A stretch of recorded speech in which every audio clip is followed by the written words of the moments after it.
Namun, pengendara tetap di tengah jalan dalam durasi yang lama.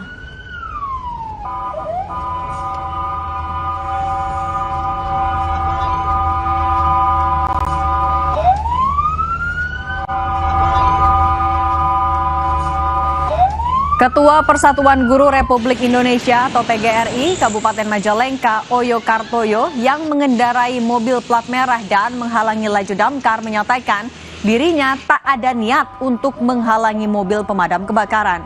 Ia tidak mengetahui adanya mobil pemadam kebakaran di belakangnya dan telah meminta maaf atas kejadian tersebut.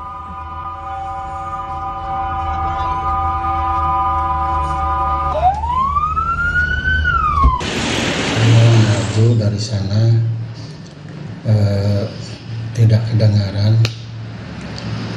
ada mobil damkar di belakang. Astagfirullahaladzim, saya tidak niat untuk itu, Pak. Saya sudah tua dan saya juga di PGRI tidak ada sedikit pun niat seperti itu. Datang ke sana sebagaimana tadi sampaikan, datang ke Satpol PP dan saya sudah memohon maaf